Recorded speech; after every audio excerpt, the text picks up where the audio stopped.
Hey guys, भास्मी academy पे आपका बहुत बहुत स्वागत है। मैं अभिज्ञान और आज हम बात करने वाले हैं फिजिकल ज्योग्राफी यानी भौतिक भूगोल के बहुत ही इंपॉर्टेंट टॉपिक और थ्योरी सीरीज पार्ट 2 के बारे में, जिसके अंतर्गत हम लोग आज बहुत सारे इंपॉर्टेंट टॉपिक्स को, जो कि फिजिकल ज्योग्राफी के बहुत ही ज्यादा इंपॉर्टेंट टॉपिक्स हैं, उनको हम लोग टाइम टू टाइम डिस्कस करने वाले हैं।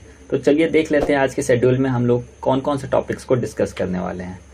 तो संक्षिप्त विवरण में हम लोग देख सकते हैं कि ऋतु परिवर्तन चक्र यानी जो मौसम वगैरह चेंजेस होते हैं उन सब टॉपिक्स के बारे में, कि अर्थ के स्पीड्स के बारे में, कौन कौन से गतियां हैं पृथ्वी की गतियों के बारे में, चट्टान यानी रॉक्स के बारे में जो कि काफी इंपॉर्टेंट टॉपिक है, चट्टानों के क्लासिफिकेशन वर्गीकरण के बारे में, ज्वालामुखी यानी वॉल्केनो की ओरिजिन के बारे में, उनके टाइप्स के बारे में, उन सब टॉपिक्स पे बात करेंगे। और फिर लास्ट में पृथ्वी की आंतरिक संरचनाएं यानी कि इंटीरियर्स ऑफ द अर्थ के बारे में हम लोग आज डिटेल में डिस्कस करने वाले हैं, जो कि हमारे क्लास 10 to 12 के एनसीईआरटी से भी कुछ टॉपिक्स को हम लोगों ने लिया है और उन्हें हम लोग करने वाले, जो कि हमारे एग्जाम्स में, वनडे एग्जाम्स में काफी पूछे जाते हैं। तो चलिए शुरू करते हैं हमारा सबसे पहला टॉपिक। इन टॉपिक्स को लेने से पहले मैं बता दूं कि हमने इन टॉपिक्स को इस बार थोड़े से एनिमेशन और विजुअल इफेक्ट्स में भी करने की कोशिश की है, ताकि जो चीजें हम लोग विजुअलाइज करके देखते हैं उन्हें हम काफी लंबे समय तक याद रख पाते हैं, और ये लर्निंग का एक बहुत ही बेहतर तरीका माना जाता है। तो चलिए पहला टॉपिक हम लोग देखते हैं, ऋतु परिवर्तन चक्र। इसमें हम लोग देख सकते हैं कि ये जो हमारा अर्थ है वो स्पिन कर रहा है एक एलिप्टिकल शेप पे, जो कि हम देख सकते हैं हमारा ऑर्बिट है, उस ऑर्बिट पे अर्थ मूव कर रहा है। और इस मूवमेंट के दौरान आप देख सकते हैं 4 सीजन बन रहे हैं। उन 4 सीजन में जो ये समर सीजन बन रहा है वो एक ऐसे टाइम पे आके बन रहा है जब इसका नॉर्दर्न हेमिस्फेयर यानी उत्तरी गोलार्ध जो है वो सूरज के डायरेक्ट पड़ रहा है, और एक जब विंटर में बन रहा है तो दक्षिणी गोलार्ध जो है वो सूरज के डायरेक्ट पड़ रहा है।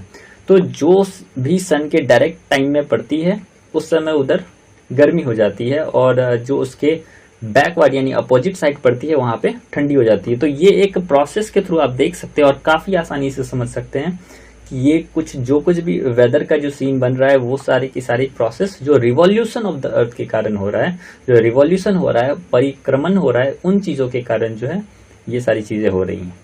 इसका जो दूसरा टॉपिक है, तो अब बहुत सारी चीजें जो है हमारे पृथ्वी, जो हमारा 23.5 डिग्री पे जो हमारा अक्षीय झुकाव है, उस झुकाव के कारण भी देख सकते हैं जो अर्थ इस तरह से स्पिन करती है, जो कि बहुत ही यूनिक देखने में लगता है, और हम लोगों ने, बहुत लोगों ने इन्हें इस तरह से देखा भी नहीं है।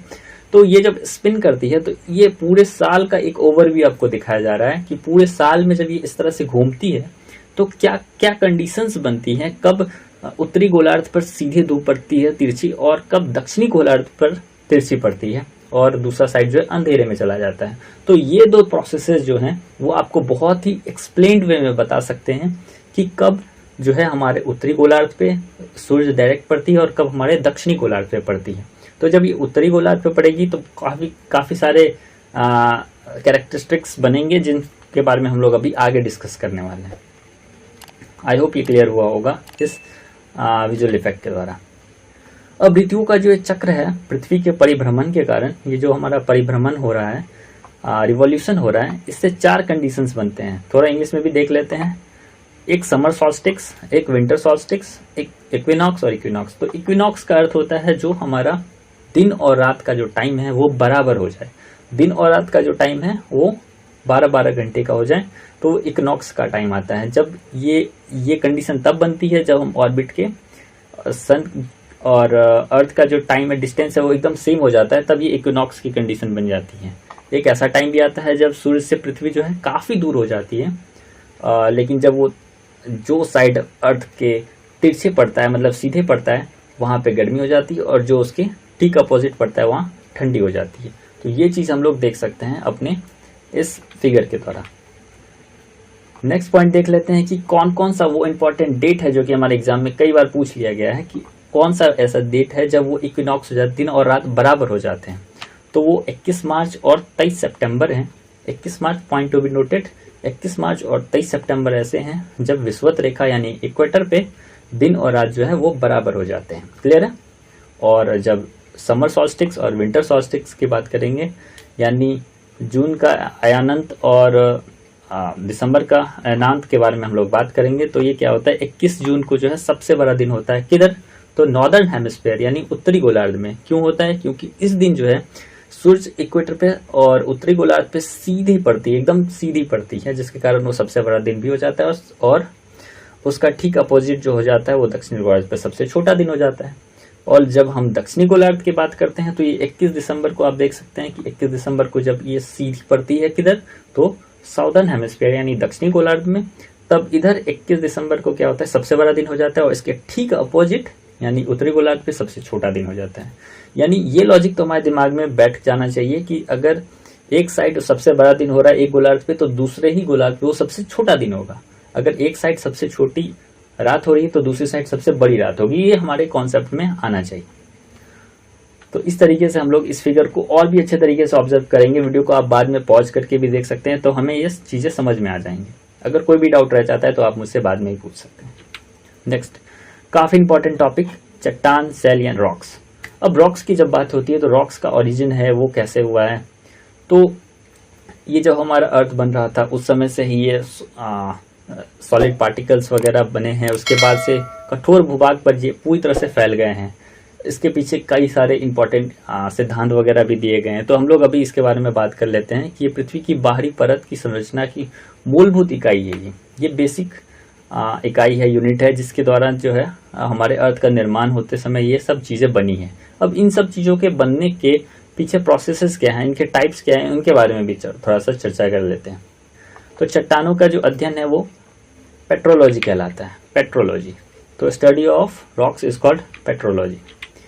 अब देखते हैं इसका क्लासिफिकेशन कैसे किया गया, वर्गीकरण कैसे किया गया चट्टानों का। तो उत्पत्ति के आधार पर यानी ओरिजिन के आधार पर जो है इसे 3 भागों में बांटा गया है। कौन कौन से भागों में बांटा गया है, तो आग्नेय चट्टान, अवसादी चट्टान और कायांतरित चट्टान। इंग्लिश में देखें तो आइग्नियस, सेडिमेंट्री एंड मेटामॉर्फिक। तो इन तीनों चट्टानों के बारे में काफ़ी कुछ हम लोग डिटेल में जानेंगे और इन्हीं तीनों चट्टानों से सारे के सारे प्रश्न बनते हैं जो कि एग्जाम में आती हैं। सबसे पहला आग्नेय चट्टान। अब ये आग्नेय चट्टान जो है वो क्या है, आग्नेयस रॉक्स। तो ये जो है हमारे ज्वालामुखी से जो निकल कर आती है, रिलीज होकर आती है। मैग्मा जो हमारे ज्वालामुखी का एक पार्ट है और जब वो बाहर निकलती है लावा के रूप में, और तब जब ये निकलती है तो इस तरह से आग्नेय चट्टान का जो है निर्माण होता है। कई बार जो है वो अंदर ही रह जाती है। हम लोग उसके बारे में भी अभी चर्चा करने वाले हैं। तो एक बार देख लेते हैं। लावा के जमने से बनती है ग्रेनाइट, बेसॉल्ट, पिग्माटाइट और डायोराइट और ग्रेवो। ये सारे जो एग्जाम्पल हैं इसके आग्नेय चट्टान के सब एग्जाम्पल हैं। अभी एग्जाम्पल इसलिए दे दिए गए हैं क्योंकि कई बार मैच द फॉलोइंग में आ जाता है कि आप आग्नेयस जो रॉक्स हैं उनको मैच करिए, तो इसलिए हम लोगों ने इसके एग्जाम्पल्स को रखा है यहाँ पे। अब ये क्या होता है, इसमें जीवाश्म नहीं होते। अब जीवाश्म का क्या मतलब है, फॉसिल्स नहीं होते इसमें। फॉसिल्स क्यों नहीं होते, क्योंकि जो जिस समय ये बाहर निकलती है, जब इसका निर्माण हो रहा होता है, तब इतनी ज़्यादा हॉट होती है, इतनी ज़्यादा एक्सट्रीम टेम्परेचर पे होती है कि जीवाश्म के पनपने का या फिर वहाँ रहने का कोई चांस ही नहीं बनता है। इसीलिए इसमें जीवाश्म कभी भी नहीं आएगा। लॉजिकली ये लोग हम सेट कर लेंगे। तो जीवाश्म किस में आएगा, तो हम लोग आगे आने वाले चट्टानों में देखेंगे कि जीवाश्म कैसे आएगा, उसके बारे में हम लोग चर्चा करेंगे। तो आग्नेय चट्टान जो कि हमारे अर्थ से निकलती है, तो उसमें जीवाश्म का कोई कनेक्शन बिल्कुल भी नहीं होगा। तो इसे हम लोग याद रखेंगे। इसके इंपॉर्टेंट हम लोग मिनरल्स की बात कर लेते हैं। तो लोहा, निकेल, तांबा, सीसा जस्ता और बहुत सारी चीज़ें हैं जो कि इसके काफ़ी इंपॉर्टेंट मिनरल्स हैं। अब मिनरल्स एंड रॉक्स में क्या डिफरेंस है, ये भी छोटी सी टॉपिक है, उसको मैं क्लियर कर दूं कि रॉक्स जो होता है वो बहुत ज़्यादा चीज़ों का मिश्रण है, बहुत सारे मिनरल्स का मिश्रण है, उसे हम लोग रॉक कहते हैं। और मिनरल जो है वो किसी एक चीज़ का फाइन प्रोडक्ट है। तो एक रॉक में कई सारे मिनरल्स होने की पूरी संभावना होती है। बेसॉल्ट में लोहा की मात्रा सबसे अधिक होती है, एक इम्पॉर्टेंट बात है। इस चट्टान के सड़न से काली मिट्टी का भी निर्माण होता है। जो हम डेक्कन प्लेट्यूज पे देखते हैं काली मिट्टी, वो जो वॉल्केनिक एरप्शंस हुए उनसे निर्माण हुए, उन सब टॉपिक्स जो हम सॉइल में करने वाले हैं उसे भी आप यहाँ पे देख सकते हैं। अब देखते हैं आग्नेय चट्टान के 2 प्रकार होते हैं। आग्नेय चट्टान के भी 2 प्रकार है, एक इंट्रूसिव रॉक, एक एक्सट्रूसिव रॉक, यानी अंतर्भेदी आग्नेय चट्टान और एक बहिर्भेदी आग्नेय चट्टान। अब नाम से ही क्लियर हो रहा है कि एक अंतर्भेदी है, एक बहिर्भेदी है। मतलब कुछ तो ऐसा हुआ है जो अंदर में ही घटा है और कुछ ऐसा हुआ है जो बाहर आके घटा है। तब जब ज्वालामुखी विस्फोट होते हैं तो कई बार ऐसा होता है कि चीज़ें अंदर ही रह जाती है, वो हमारे सतह के ऊपर आ नहीं पाती। तो जो अंदर ही रह जाती है उसको अंतर्वेदी कह देते हैं, और जो बाहर निकल जाती है वो बहिर्वेदी हो जाती है। तो ऐसे चट्टान जो पृथ्वी के सतह के अंदर ही रह जाती है वो चट्टान जो है अंतर्वेदी कहलाती है। उसके एग्जाम्पल में बेस्ट एग्जाम्पल हम लोग ग्रेनाइट को दे सकते हैं। Granite is the best example for intrusive rocks. और अगर हम बात करें बहुमुखी यानी ये एक्सट्रूसिव रॉक्स की, तो उसमें बेसॉल्ट इसका बेस्ट एग्जाम्पल है, जो कि बाहर आके होती है। अब दोनों में डिफरेंस क्या है कि ग्रेनाइट जो है उसको ठंडा होने में ज़्यादा समय लगता है, क्योंकि नीचे तो ऑलरेडी हीट बहुत ज़्यादा है ना, और बाहर जो है उस बहुत ही कम है, उसके कंपैरिजन में तो बहुत ज़्यादा कम टेम्परेचर है। तो इस तरह से बेसॉल्ट जो है जल्दी ठंडी हो जाती है और ग्रेनाइट जो है थोड़ा लेट से ठंडी होती है। इस तरह से हम लोग इंट्रूसिव और एक्सट्रूसिव को देख सकते हैं कि it is a part of igneous rocks. Okay, फिर बात करेंगे सेडिमेंट्री रॉक्स यानी अवसादी चट्टान के बारे में। अवसादी चट्टान क्या है कि परतदार है, मतलब लेयर बाय लेयर बनती जाती है। अब लेयर बाय लेयर का ये मतलब है कि अब वेदरिंग हुई, फिर सड़न हुआ, इस तरह से क्या होती है, एक परत बनती है, उसके बाद फिर उसके ऊपर एक परत बन गई, फिर उसके ऊपर एक परत, फिर उसके, तो इस तरह से हम लोग कह सकते हैं कि परत दर परत चट्टान बनती है। अब इसमें फॉसिल का बहुत बड़ा कनेक्शन बन सकता है। वो कैसे बन सकता है कि जैसे कि कोई एनिमल है जो कि मर गया, तो फिर अब वो वहां पे वो डेड हो चुका है, अब उसके ऊपर परत बनती गई, फिर उसके ऊपर परत बनती गई, तो इससे क्या होगा कि वो फॉसिल जो है उस चट्टान के अंदर देखा जा सकता है। तो हम लोग ये देख सकते हैं। तो अगर आपसे पूछा जाए कि फॉसिल जो है कौन से चट्टान में मिलेगी, तो हम लोग कह सकते हैं कि सेडिमेंट्री रॉक्स में जो है फॉसिल्स मिलने की पूरी संभावना होती है। अब देखते हैं आगरा का जो लाल किला बना है और दिल्ली का जो लाल किला बना है वो लाल बलुआ पत्थरों से बना है, यानी हम सेडिमेंट्री रॉक्स का एक बेस्ट एग्जांपल, एक बहुत ही अच्छा मुजाहरा देख सकते हैं कि ये जो है वो सेडिमेंट्री रॉक से बनाया गया है। सेडिमेंट्री रॉक्स को आप और अच्छे तरीके से देखिए कि ये लेयर बाय लेयर बनी हुई है, एक लेयर बनी है, उसके ऊपर एक लेयर बन गई, और इसके तो हम लोग देख कर भी बता सकते हैं, अगर हम लोग थोड़ा भी उसके बारे में अच्छे से देखें तो हम लोग देख के ही बता सकते हैं कि एक सेडिमेंट्री रॉक है या आइग्नियस रॉक है। क्लियर है? कायांतरित यानी मेटामॉर्फिक। मेटामॉर्फिक जो है बहुत ही ज्यादा स्ट्रॉन्ग रॉक्स में मानी जाती है, मतलब सबसे ज्यादा स्ट्रॉन्ग रॉक्स अगर कोई है तो मेटामॉर्फिक है। कोई भी चीज स्ट्रॉन्ग तब बनता है जब उस पर बहुत ज्यादा प्रेशर हो, मतलब कुछ तपे, मतलब उस पर कुछ एक्सट्रीम किया जाए, तब वो बहुत ज्यादा स्ट्रॉन्ग बनती है। कॉमन सेंस, ये जनरल लाइफ की भी बात है। तो ऐसा होता है कि ये जब सेडिमेंट्री रॉक्स थी, अब सेडिमेंट्री रॉक्स के ऊपर और सेडिमेंटेशन हुआ और सेडिमेंटेशन हुआ, तो जब वो नीचे दबती चली गई और बहुत ज्यादा टेम्परेचर आया उस पर, बहुत ज्यादा प्रेशर आया उस पर, तो इससे क्या हुआ, उसके रूप में जो है चेंज आ गया। अब वो मेटामॉर्फिक हो गई, उसके रूप में परिवर्तन आ गया, उसके कैरेक्टर में परिवर्तन आ गया, और वो बन गई जो एक तीसरे तरह के जो रॉक्स होते हैं उसको हम लोग मेटामॉर्फिक रॉक कहते हैं। नीस, साइनाइड नीस, सिस्ट और ग्रेफाइट, मार्बल इसके जो बेस्ट एग्जाम्पल है। मार्बल इसका एक बेस्ट एग्जाम्पल है मेटामॉर्फिक रॉक का, जो कि आप आगरा के ताजमहल के रूप में भी देख सकते हैं। अब बात करते हैं ज्वालामुखी यानी वॉल्केनो। वॉल्केनो क्या होता है कि जनरली जो हमारा भूपटल है, जो हमारा अर्थ सरफेस है, उस पर माउंटेन्स है। अब माउंटेन्स से क्या होता है कि कई बार विस्फोट देखे जाते हैं। अब वो विस्फोट कैसे होते हैं, तो जो हमारा अर्थ है उसके नीचे बहुत ही ज्यादा एक्सट्रीम टेम्परेचर है, एक्सट्रीम हीट है, काफी सारी चीजें हैं, गैसेस, सब्सटेंस हैं, जो कि बाहर निकलने की कोशिश में लगे रहते हैं हमेशा, क्योंकि जो चीज हीट होती है वो ऊपर जाना चाहती है, तो उसको कभी ना कभी गैप चाहिए होता है, उसको कोई स्पेस चाहिए होता है, तो वो स्पेस उसको माउंटेन्स के थ्रू मिल जाता है। उसमें वेंट वगैरह बना के, नलिकाएं बन के, जो कि अभी हम लोग इसमें डिस्कस करने वाले हैं, तो नलिकाएं वगैरह बन के उनको एक एडवांटेज मिलता है कि वो किसी तरह से बाहर निकले। तो इस तरीके से जो है पृथ्वी का पिघला हुआ पदार्थ जो है वो मैग्मा, जो हमारे अर्थ के नीचे है, मेंटल में है, वो बाहर निकलता है और वो लावा के रूप में बाहर निकलता है, जिसको आप इस फिगर में भी देख सकते हैं। तो लावा के रूप में जो कुछ भी पृथ्वी से बाहर निकलता है वो ज्वालामुखी का एक एग्जाम्पल है। अब देखिए कि ज्वालामुखी के 3 प्रकार होते हैं। ज्वालामुखी के जो है 3 टाइप्स होते हैं। There are 3 types of volcanoes: active volcanoes, extent volcanoes और डॉर्मेंट यानी सक्रिय यानी जागृत वॉल्केनो, मृत ज्वालामुखी और एक प्रसुप्त यानी सुप्त ज्वालामुखी।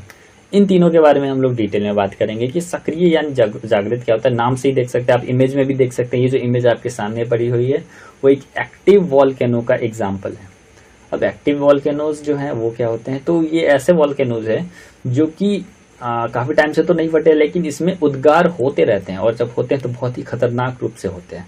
तो ये हमारे एक्टिव वॉल्केनोज के अंतर्गत आते हैं। नेक्स्ट बात करते हैं हम लोग पृथ्वी का इसे सुरक्षा। अब वॉल्केनो के बारे में थोड़ा और डिटेल में देख लेते हैं कि कुछ कुछ टॉपिक्स हैं इनके बारे में, उनको देख लेते हैं। पृथ्वी का सुरक्षा वल्व कहते हैं किसको? तो वॉल्केनो को। अब सुरक्षा वल्व क्यों कहते हैं? सुरक्षा वल्व का काम क्या है कि जब कुछ भी हाई प्रेशर आता है और कुछ ऐसा होता है जो उसके अंदर काफी एक्सट्रीम टेम्परेचर हो जाता है, उसको खोल कर क्या होता है, वो हीट, वो प्रेशर, वो एनर्जी जो है वो रिलीज हो जाती है ताकि वो ब्लास्ट ना हो कोई चीज। जैसे कुकर में भी वॉल्व होता है जो कि कुकर के अंदर के जो होते हैं एक्सट्रीम हीट, टेम्परेचर, प्रेशर, उसको क्या किया जाता है, एक टाइम पर रिलीज करते रहना चाहिए। अगर वो रिलीज नहीं होगा तो उसमें विस्फोट होने के पूरे चांसेस होते हैं। तो ये भी एक तरीके की अर्थ की जो है सुरक्षा वल्व है। अगर ये टाइम टू टाइम बाहर ना निकले तो बहुत ही ज्यादा डिस्ट्रक्शंस देखने को मिल सकते हैं, इसीलिए इसे सुरक्षा वल्व कहा जाता है। क्लियर है? अब मौना लोआ जो कि दुनिया का सबसे बड़ा सक्रिय ज्वालामुखी, मतलब कि सबसे बड़ा एक्टिव वॉल्केनो है, जो कि नॉर्थ अमेरिका यानी उत्तरी अमेरिका कंट्री में पड़ता है। वहां पे 5 ऐसे ज्वालामुखी माउंटेन्स है, उनमें से एक जो है ये मौना लोआ जो है वो है उस, और सबसे ज्यादा बड़ा है, सबसे विशाल कह सकते हैं, जहाँ पे हमेशा एक्टिव वॉल्केनो जो है इरप्ट होते रहते हैं।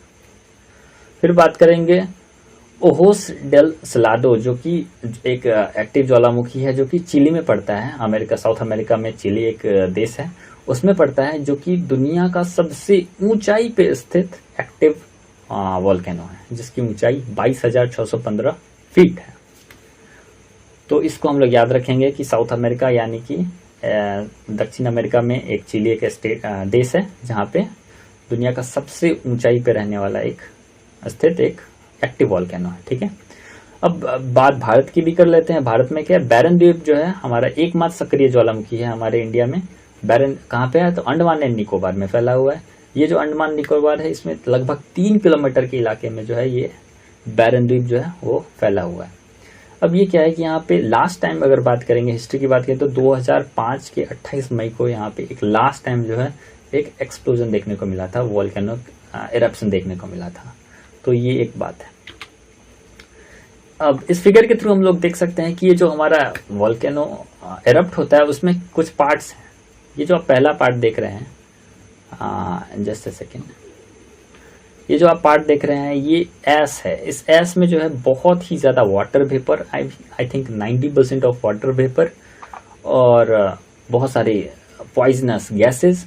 तो एक्सट्रीमली बैड कंडीशन क्रिएट करने वाली चीजें जो हैं वो इस ऐश में निकल जाती है और ये किलोमीटर्स तक फैल जाती हैं। 25-25 किलोमीटर, 20-20 किलोमीटर तक ऊंचाई तक ये फैल जाती हैं जब ये बहुत ही बड़े विस्फोट होते हैं। तो और ये जो लावा देख रहे हैं आप, ये जब बाहर निकल जाती है तब इसको हम लोग लावा के रूप में जानते हैं, लेकिन जब तक ये अंदर होती है तब हम इसे मैग्मा बोलते हैं। जब ये वॉल्केनो के अंदर पाई जाती है तब इसे हम लोग मैग्मा कहते हैं, और लेकिन जब ये बाहर आ जाती है तब ये लावा बन जाती है। इसमें 2 वेंट भी हैं, एक मेन वेंट है और एक सेकेंडरी वेंट है। जैसे कि मैंने आपको पहले ही बताया था कि जो इसकी जो गर्मी है, इसके जो टेम्परेचर हीट है, उसको बाहर निकलने के लिए कुछ रास्ता चाहिए होता है, कुछ नलिकाएं चाहिए होती हैं। तो उसमें मेन वेंट जो है इसका एक बहुत बड़ा रोल निभाता है और वो उसको रास्ता प्रोवाइड कराता है ताकि बाहर वो निकल सके, एक वल्व के रूप में जो है उसको हीट को रिलीज कर सके ताकि अंदर की कंडीशन जो है नॉर्मल बनी रहे। इसलिए जो ये मेन वेंट है वो सबसे बड़े विस्फोट के एक हिस्से के रूप में सामने आता है, और उसके कुछ साइड वेंट भी होते हैं जो सेकेंडरी वेंट के नाम से जाने जाते हैं। तो वो सब देखने को मिलते हैं, और फिर उसके जो कुछ लेयर ऑफ लावा जो कि बाहर बिखरे होते हैं वो इनके यहाँ पे आप देख सकते हैं। तो इस तरीके से हम लोग मैग्मा चैम्बर को और वॉल्केनो को ऑब्जर्व कर सकते हैं। ठीक है, अब हम लोग बात करते हैं एक और भी बहुत ही इंपॉर्टेंट टॉपिक, पृथ्वी की आंतरिक संरचना यानी इंटीरियर्स ऑफ द अर्थ के बारे में। इंटीरियर्स ऑफ द अर्थ काफी इंपॉर्टेंट टॉपिक है। इसके टॉपिक के अंदर हम लोग क्लास 12 की चीजों को भी हम लोगों ने ऐड कर लिया है, क्योंकि वो चीजें अब एग्जाम में, नॉर्मल एग्जाम्स में आने लगी है और काफी हद तक आने लगी है।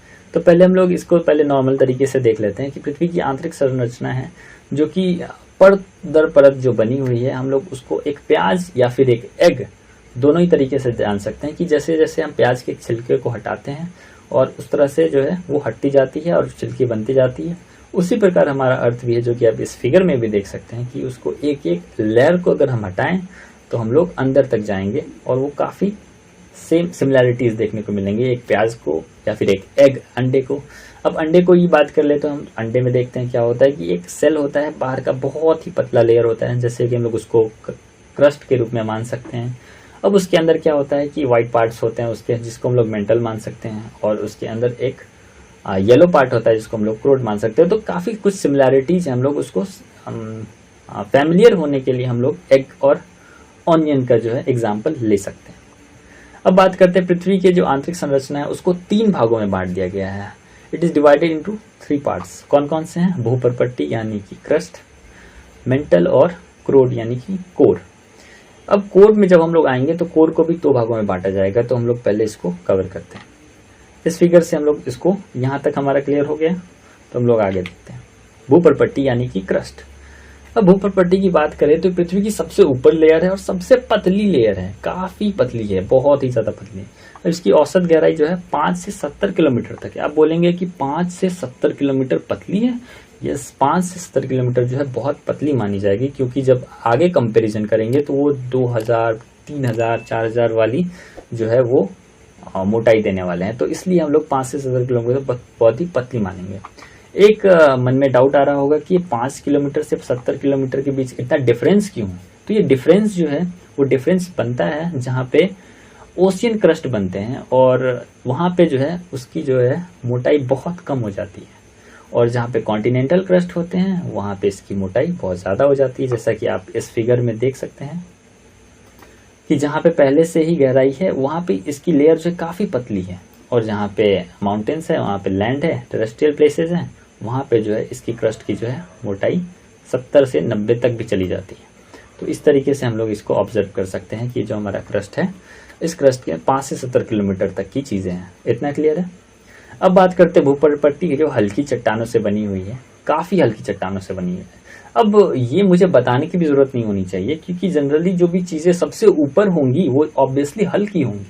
जैसा कि आप दूध का एग्जांपल ले लीजिए। जब हम लोग दूध को उबालते हैं तब क्या होता है कि जब उसके ऊपर मलाई जमती है तो मलाई ऑब्वियसली ठंडी होगी, और ठंडी होकर क्या होगी, सबसे ज़्यादा हल्की होगी तभी वो ऊपर होगी। अगर कोई चीज़ भारी होगी तो वो ऊपर बिल्कुल नहीं होगी, वो तो नीचे चली जाएगी।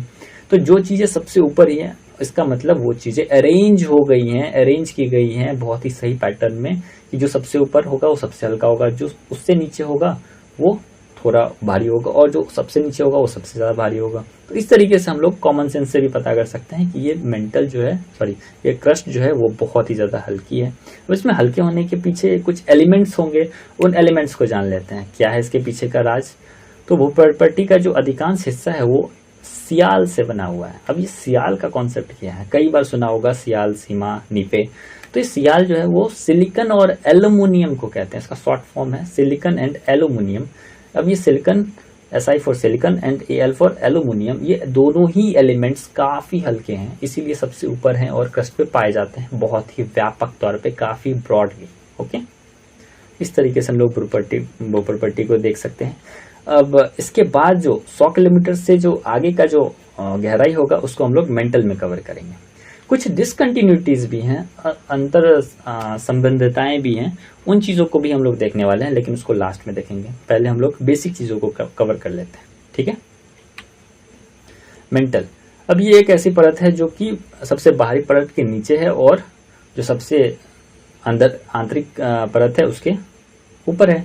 ये तो हम लोगों को पता ही है, ये बीच वाली लेयर है और काफ़ी मोटी लेयर कहते हैं इसको। ये जो है बहुत ही ज़्यादा मोटी लेयर है। अब इसकी जो गहराई है, वो मोटाई है, वो 2900 किलोमीटर तक ही है, और ये 2900 किलोमीटर में फैला हुआ ये है मेंटल।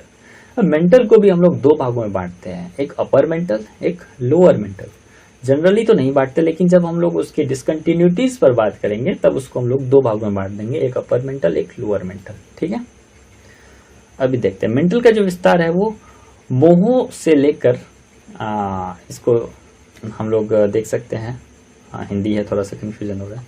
फिर किलोमीटर की गहराई से स्थित गुटेनबर्ग असंबंधितता तक है। अब ये गुटेनबर्ग तक जाती है, या मोहो से लेके गुटेनबर्ग तक जाती है। अब ये मोहो से गुटेनबर्ग का क्या कॉन्सेप्ट है? तो कुछ डिसकंटिन्यूटीज हैं, उन डिसकंटिन्यूटीज क्या है? अब ये डिसकंटिन्यूटीज क्या है? तो जैसे कि हम लोग जानते हैं कि हम नीचे आ रहे हैं, हम लोगों ने 100 किलोमीटर नीचे चले गए, हम लोग क्रस्ट से मेंटल में चले गए। तो अब क्रस्ट का जो करेक्टरिस्टिक है, प्रॉपर्टीज है, वो डिफरेंट।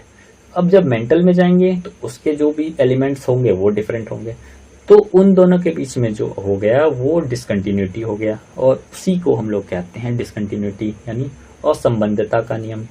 अब ये जो असंबद्धता बनती है वो कैसे बनती है कि दो अलग अलग प्रॉपर्टी वाली जो चीजें हैं आपस में मिलती हैं, उन्हीं जगहों पे बन जाती है वो असंबद्धताएं, जिसको हम लोग अभी क्लियर करने वाले हैं। ठीक है, तो अब हम लोग कंफ्यूज नहीं होंगे डिसकंटिन्यूटीज में।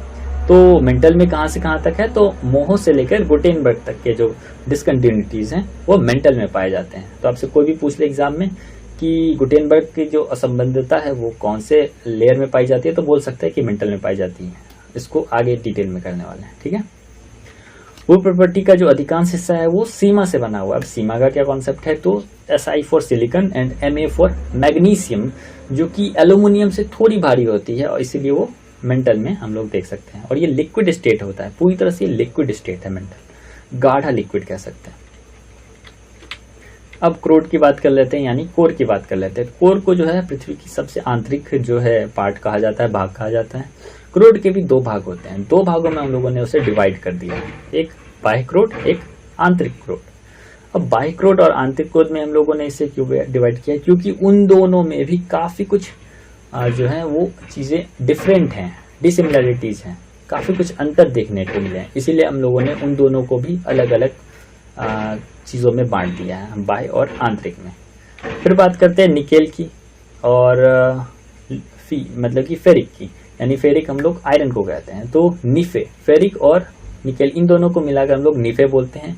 अब ये दोनों जो चीजें हैं वो एल्यूमिनियम, सिलिकॉन, मैग्नीशियम, इन तीनों चीजों से बहुत ही ज्यादा भारी हैं, इसीलिए सबसे ज्यादा नीचे हैं। और जो हम पहले बता दें कि जो हमारा इनर कोर है वो भी लिक्विड का ही है, मतलब कि जो सोच सकते हैं कि उसकी डेंसिटी कितनी ज्यादा होगी, उसका घनत्व कितना ज्यादा होगा कि लिक्विड होने के बाद भी सबसे ज्यादा भारी है, क्योंकि उसमें पाया जाता है निकेल और फेरिक यानी कि आयरन।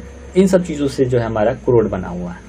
अब हम लोग देख लेते हैं एक बार अच्छे तरीके से जो भी डिसकंटिन्यूटीज हैं उन चीजों को हम लोग एक बार ऑब्जर्व करने की कोशिश करते हैं। सबसे पहला जो हमारा कोर है, इनर कोर का जो है और आउटर कोर का जो है, उन दोनों के बीच का जो एक डिसकंटिन्यूटीज बनती है उसको हम लोग लेहमैन डिसकंटिन्यू कहते हैं। क्या कहते हैं, एक बार फिर से रिपीट करेंगे। जो हमारा कोर है वो इनर कोर और आउटर कोर के बीच में जो भी असंबद्धताएं हैं उनको हम लोग लेहमैन डिसकंटिन्यूटी में लेते हैं। फिर जो हम बात करेंगे दूसरा कि एक हमारा मेंटल, जो हमारा मेंटल का पार्ट है उसको हम लोग गुटेनबर्ग डिसकंटिन्यूटी में लेंगे, आउटर मेंटल और इनर मेंटल में। और जो हमारा मोहो डिसकंटिन्यूटी है वो हमारा क्रस्ट और अपर मेंटल। इस तरीके से तीन मेन डिसकंटिन्यूटीज के बारे में हम लोग अभी इसमें देखने वाले हैं। एक बार इसको फिर से मैं चला दूं ताकि आप लोग इसको अच्छे तरीके से एक बार फिर से देख लें कि लेहमैन डिसकंटिन्यूटी आती है, गुटेनबर्ग डिसकंटिन्यूटी आती है और मोहो डिसकंटिन्यूटी आती है, जो कि आप इसको अलग अलग तरीके से देख सकते हैं। इसको मैंने यहाँ पे एक और अच्छे तरीके से लिख दिया है। इसमें कॉनराड जो डिसकंटिन्यूटी है ये असंबद्धता जो है हमारे क्रस्ट से लेके जो हमारा वो प्रॉपर्टी के नीचे का पार्ट है, ऊपरी क्रस्ट से लेके निचले क्रस्ट तक के जो चीजें हैं उसको कॉनराड डिसकंटिन्यूटी कहते हैं, कॉनराड असंबद्धता कहते हैं। फिर जैसे कि मैंने मोहो की बात कर दी थी, मोहो के बारे में बता दिया था कि मोहो जो है वो निचला भूपटपट्टी से लेके ऊपरी मेंटल तक है, यानी नीचे का जो क्रस्ट है और ऊपर का जो मेंटल है उन दोनों के बीच की जो डिसकंटिन्यूटी आती है, उन दोनों के बीच का जो डिफरेंस आता है, उन दोनों डिफरेंस के बारे में जो बताया गया था वो मोहो डिसकंटिन्यूटी के बारे में बताया गया था। नेक्स्ट बात करते हैं रेपेटिव डिसकंटिन्यूटी। ये क्या है कि ये मेंटल में जो दो मेंटल पड़ते हैं, एक ऊपरी मेंटल एक निचला मेंटल, तो दोनों ही मेंटल के बीच की जो डिसकंटिन्यूटी आई थी उसको रेपेटिव डिसकंटिन्यूटी कहते हैं। तीसरा गुटेनबर्ग डिसकंटिन्यूटी। इसमें क्या होता है कि इसका निचला मेंटल और ऊपरी क्रोड, निचला मेंटल हम लोग धीरे धीरे नीचे जा रहे हैं तो ऊपरी मेंटल निचला मेंटल और ऊपरी क्रोड जो है उन दोनों का जो डिसकंटिन्यूटी बनता है, उन दोनों के बीच में जो डिफरेंसेस क्रिएट होते हैं उसके बीच के बिंदु को हम लोग गुटेनबर्ग डिसकंटिन्यूटी में रखते हैं। और लास्ट जो लेहमैन है वो अपर एंड इनर, इन दोनों के बीच के कोर के बीच के जो डिसकंटिन्यूटीज हैं उसके अंतर्गत हम लोग लेहमैन डिसकंटिन्यूटी यानी लेहमैन असंबद्धता को रखते हैं। तो आई होप ये मैं समझ सकता हूँ कि आपने डिसकंटिन्यूटी को थोड़ा बहुत तो समझा ही होगा। और बाकी सारी चीज़ों को हम लोगों ने, जो भी हमारे इंटीरियर ऑफ द अर्थ के अंतर्गत बाकी सारी चीज़ें आई हैं, उन चीज़ों को भी आप लोगों ने बहुत अच्छे तरीके से समझा होगा। कुछ चीज़ें जो है हम इस टॉपिक के अंतर्गत, काफ़ी बड़ा टॉपिक है, इसमें हम लोगों ने काफ़ी चीज़ों को अभी भी कंटिन्यू करना बाकी है, हम लोग आगे वाले टॉपिक्स में करने वाले हैं। और अब हम लोग करने वाले हैं इसके पीछे MCQs, जो कि हम प्रैक्टिकली हमने बताएगा कि हमने इन चीज़ों को कहाँ तक टैकल कर लिया है। तो हम लोग अब MCQs के थ्रू हम लोग इन चीज़ों को करेंगे ताकि हम एग्ज़ाम के लिए तैयार हो पाएँ, प्रिपेयर हो पाएँ। तो इसके बारे में आप मुझे बताएंगे कि कैसा लगा ये आज का PPT और आज की क्लास, जो भी हम लोगों ने विजुअल इफेक्ट के थ्रू हम लोगों ने आज पढ़ाया है। तो जो भी आपको डाउट हो, जो भी आपके प्रॉब्लम्स हो, जो भी आपके सजेशंस हो, वो आप हमें बताएं और हमें सब्सक्राइब करें, लाइक करें।